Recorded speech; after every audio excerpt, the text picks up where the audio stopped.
Hello hi ನಮಸ್ತೆ welcome back to Shobha Venkat vlogs Kannada YouTube channel.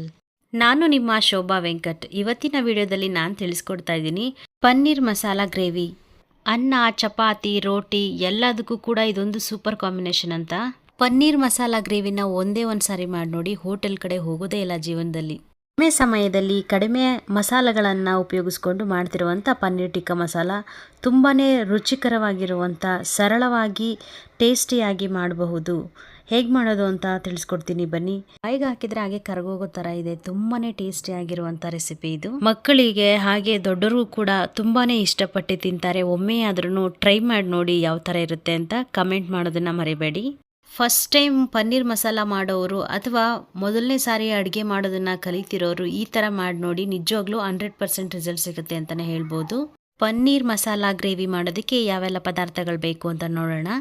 1 cup fresh ಆಗಿರುವಂಥ ಮೊಸರು, ಹುಳಿ ಬಂದಿರುವಂಥ ಮೊಸರು ಯೂಸ್ ಮಾಡೋದು ಬೇಡ.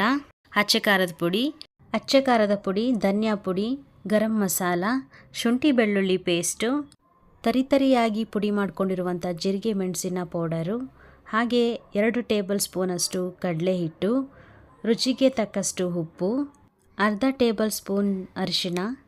ಇದಿಷ್ಟನ್ನು ನೀಟಾಗಿ ಗಂಟು ಇಲ್ಲದ ಹಾಗೆ ಕಲಿಸ್ಕೊತಾ ಇದ್ದೀನಿ. ನೀವು ಸ್ಪೂನಲ್ಲಾದರೂ ಕಲಿಸ್ಕೋಬೋದು ಅಥವಾ ಕೈಯಲ್ಲಾದರೂ ಕಲಿಸ್ಕೋಬಹುದು. ಗಂಟಿರಬಾರ್ದು, ನೀಟಾಗಿ ಕಲಿಸ್ಕೋಬೇಕು. ಗಂಟಿಲ್ಲದೆ ಇರೋ ಹಾಗೆ ಕಲಿಸ್ಕೊಂಡಾದ್ಮೇಲೆ ಕಟ್ ಮಾಡಿ ಇಟ್ಕೊಂಡಿರುವಂಥ ಈರುಳ್ಳಿ, ಹಾಗೆ ದಪ್ಪ ಮೆಣಸಿನ್ಕಾಯಿ ಅಥವಾ ದೊಡ್ಡ ಮೆಣಸಿನ್ಕಾಯಿ 3 ಕಲರ್ ಕೂಡ ಬಳಸ್ಬೋದು. ನಾನು ಗ್ರೀನ್ ಕಲರ್ ಅಷ್ಟೇ ಯೂಸ್ ಮಾಡ್ತಾ ಇದ್ದೀನಿ. ಕಟ್ ಮಾಡಿ ಇಟ್ಕೊಂಡಿರುವಂಥ ಪನ್ನೀರ್, ನೀವು ಸಣ್ಣದಾಗಾದರೂ ಕಟ್ ಮಾಡ್ಕೊಳ್ಳಿ ಅಥವಾ ನಿಮಗೆ ಯಾವ ಥರ ಡಿಸೈನ್ ಬೇಕೋ ಆ ಥರನೂ ಕಟ್ ಮಾಡ್ಕೊಳ್ಳಿ. ಫುಲ್ ಎಲ್ಲನೂ ಮಿಕ್ಸ್ ಮಾಡ್ಕೊಳ್ಳಿ. ಹಾಗೆ 3 ಟೇಬಲ್ ಸ್ಪೂನಷ್ಟು ಸಾಸಿವೆ ಎಣ್ಣೆನ ಬಿಸಿ ಮಾಡಿ ಹಾಕ್ತಾ ಇದ್ದೀನಿ. ಇದು ತುಂಬ ಇಂಪಾರ್ಟೆಂಟು. ಈ ಸ್ಟೇಜು ಟೇಸ್ಟ್ ಕೊಡುತ್ತೆ. ಸಾಸಿವೆ ಎಣ್ಣೆ ಯೂಸ್ ಮಾಡಿದ್ರೆ ಆರೋಗ್ಯಕ್ಕೂ ಕೂಡ ತುಂಬಾ ಒಳ್ಳೆಯದು. ಅದನ್ನು ಹಾಗೆ ಫುಲ್ ಮಿಕ್ಸ್ ಮಾಡಿ ಸೈಡಲ್ಲಿ ಇಟ್ಬಿಡಿ ಒಂದು ಅರ್ಧ ಗಂಟೆ. ಈ ಥರ ಮ್ಯಾರಿನೇಟ್ ಮಾಡಿ ಒಂದು ಅರ್ಧ ಗಂಟೆ ಇಟ್ಬಿಟ್ರೆ ಟೇಸ್ಟ್ ತುಂಬ ಚೆನ್ನಾಗಿ ಬರುತ್ತೆ. ಅದಕ್ಕೆ ಮಸಾಲ ಎಲ್ಲ ಚೆನ್ನಾಗಿ ಹಿಡಿದಿರುತ್ತೆ, ಉಪ್ಪು ಮತ್ತು ನಾವು ಹಾಕಿರುವಂಥ ಮಸಾಲಗಳೆಲ್ಲ. ಹುಳಿ ಅಂತೂ ಬೇಡ, ನಿಂಬೆಹಣ್ಣು ಹಾಕುವಂಥದ್ದು, ಯಾಕೆಂದರೆ ಮೊಸರು ತೊಗೊಂಡಿದ್ದೀವಲ್ಲ ಅದೇ ಸಾಕಾಗುತ್ತೆ. ಒಂದು ಅರ್ಧ ಗಂಟೆ ಎತ್ತಿ ಇಟ್ಬಿಡಿ ಸೈಡಲ್ಲಿ. ನೆಕ್ಸ್ಟು ಒಗ್ಗರಣೆ ಮಾಡ್ಕೊಳ್ಳೋಣ. ಒಂದು ಕಡಾಯಿ ತಗೊಳ್ಳೋಣ. ಕಡಾಯಿಗೆ ಸ್ವಲ್ಪ ಎಣ್ಣೆ ಹಾಕ್ಕೊಳ್ಳಿ. ಆಲ್ರೆಡಿ ಈಗಾಗಲೇ ಮ್ಯಾರಿನೇಟ್ ಮಾಡಿ ಎತ್ತಿಟ್ಟಿರೋದಕ್ಕೆ ಎಣ್ಣೆನ ತೊಗೊಂಡಿದ್ದೀನಿ ಜಾಸ್ತಿ. ಸೊ ಹಂಗಾಗಿ ನಾನು ಇದಕ್ಕೆ 2 ಟೇಬಲ್ ಸ್ಪೂನಷ್ಟು ಎಣ್ಣೆ ಹಾಕೋತಾ ಇದ್ದೀನಿ.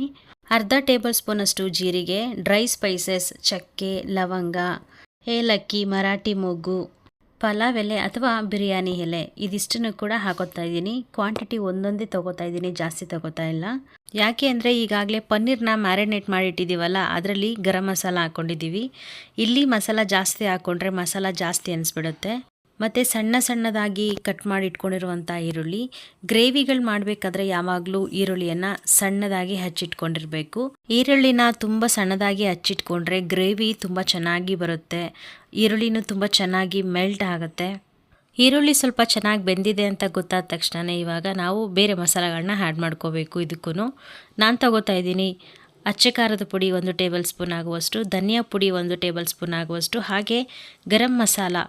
ಇದಿಷ್ಟನ್ನು ಮತ್ತೆ ಚೆನ್ನಾಗಿ ಮಿಕ್ಸ್ ಮಾಡಿಕೊಂಡು ಸ್ವಲ್ಪ ಫ್ಲೇವರ್ ಚೇಂಜ್ ಆಗೋ ರೀತಿ ಬೇಯಿಸ್ಕೋಬೇಕು. ತಳ ಹಿಡಿದಿರೋ ರೀತಿ ಸ್ವಲ್ಪ ಫ್ಲೇಮ್ ಕಮ್ಮಿ ಇಟ್ಕೊಂಡಿದ್ರೆ ಬೆಸ್ಟ್ ಅಂತ ಅನಿಸುತ್ತೆ. ಟೊಮೆಟೊನ ಪೇಸ್ಟ್ ಮಾಡಿ ಹಾಕೋತಾ ಇದ್ದೀನಿ ನಾನು. ಗ್ರೇವಿ ಬರಲಿಕ್ಕೆ ಮೇನ್ ಇಂಪಾರ್ಟೆಂಟು ಟೊಮೆಟೊ ಮತ್ತು ಈರುಳ್ಳಿ. ಸೊ ಹಂಗಾಗಿ ಗ್ರೇವಿ ಟೇಸ್ಟಿಯಾಗಿ ಬರಬೇಕು ಅಂದರೆ ಟೊಮೆಟೊನ ಪೇಸ್ಟ್ ಮಾಡಿನೇ ಹಾಕ್ಕೊಳ್ಳಿ. ಗ್ರೇವಿ ಬೇಗನೆ ಬೇಕು, ಚೆನ್ನಾಗಿ ಬೆಂದಿರಬೇಕು ಅಂತಂದರೆ ಟೊಮೆಟೊ ರುಬ್ಕೋಬೇಕಾದ್ರೆ ಸ್ವಲ್ಪ ಉಪ್ಪನ್ನು ಸೇರಿಸಿ ಮಿಕ್ಸ್ ಮಾಡಿಕೊಂಡು ರುಬ್ಕೊಂಡ್ರೆ ಟೇಸ್ಟಾಗೂ ಬರುತ್ತೆ. ಹಾಗೆ ಬೇಗನೂ ಕೂಡ ಗ್ರೇವಿ ಮಾಡ್ಕೋಬಹುದು.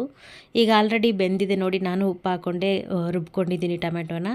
ಈಗ ಆಲ್ರೆಡಿ ಬೇಯ್ತಾ ಇದೆ. ತಳ ಹಿಡಿದಿರೋ ರೀತಿ ನೋಡ್ಕೊಬೇಕು. ಈಗ ನಾವು ಆಲ್ರೆಡಿ ಮ್ಯಾರಿನೇಟ್ ಮಾಡಿ ಇಟ್ಕೊಂಡಿರುವಂಥದ್ದನ್ನು ಮಿಕ್ಸ್ ಮಾಡ್ಕೋತಾ ಇದ್ದೀನಿ.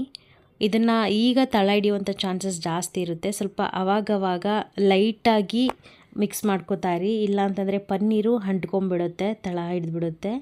ಇದು ವೆರಿ ಇಂಪಾರ್ಟೆಂಟ್. ಇವಾಗ ಲೋ ಫ್ಲೇಮಲ್ಲೇ ಇಟ್ಕೊಂಡು ಆವಾಗವಾಗ ಸ್ವಲ್ಪ ಕೈ ಆಡಿಸ್ತಾ ಇರಿ, ಟೇಸ್ಟ್ ಚೆನ್ನಾಗಿ ಬರುತ್ತೆ. ಸ್ವಲ್ಪ ಮುಚ್ಚಿಟ್ಬಿಡಿ. ಸ್ವಲ್ಪ ಒಂದು 5 ನಿಮಿಷ ಆದಮೇಲೆ ನೋಡಿ, ಆವಾಗವಾಗ ಸ್ವಲ್ಪ ನೋಡ್ಕೊತಾ ಇರಬೇಕು, ಇಲ್ಲ ತಳ ಹಿಡಿದ್ಬಿಡುತ್ತೆ.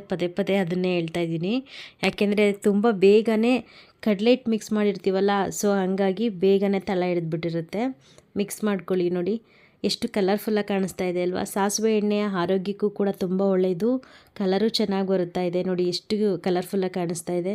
ಸ್ವಲ್ಪ ಬೇಯಬೇಕು, ಒಂದು 2-3 ನಿಮಿಷ ಮುಚ್ಚಿಟ್ಬಿಟ್ರೆ ಸಾಕು. ತುಂಬ ಟೇಸ್ಟಿಯಾಗಿರುವಂಥ ಪನ್ನೀರ್ ಮಸಾಲ ಗ್ರೇವಿ ರೆಡಿ ಆಗುತ್ತೆ.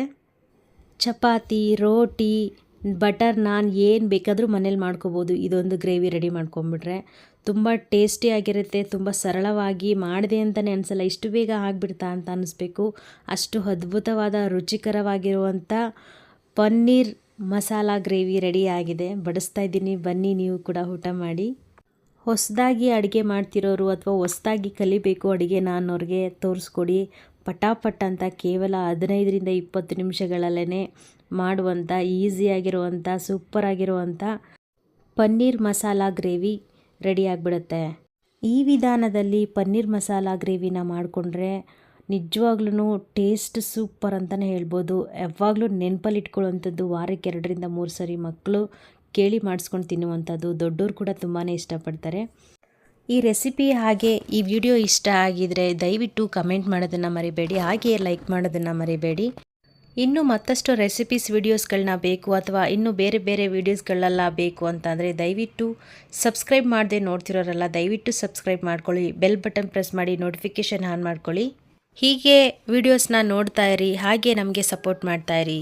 ಸೇಮ್ ಹೋಟೆಲ್ ರೀತಿಯೇ ಇದೆ, ತುಂಬಾ ರುಚಿಕರವಾಗಿದೆ, ಸೂಪರ್ ಆಗಿದೆ. ಒಮ್ಮೆ ಟ್ರೈ ಮಾಡಿ ನೋಡಿ, ಚೆನ್ನಾಗಿ.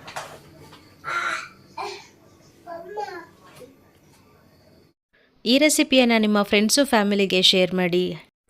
ಪೂರ್ತಿಯಾಗಿ ವಿಡಿಯೋ ನೋಡೋದಕ್ಕೆ ಧನ್ಯವಾದ. ನಾನಿನ್ನೂ ಸಿಗ್ತೀನಿ ಇನ್ಫಾರ್ಮೇಟಿವ್ ಆಗಿರುವಂಥ ವಿಡಿಯೋ ಜೊತೆ. ನಾನಿನ್ನೂ ಹೋಗಿ ಬರ್ತೀನಿ. ಟೇಕ್ ಕೇರ್, ಬೈ ಬಾಯ್.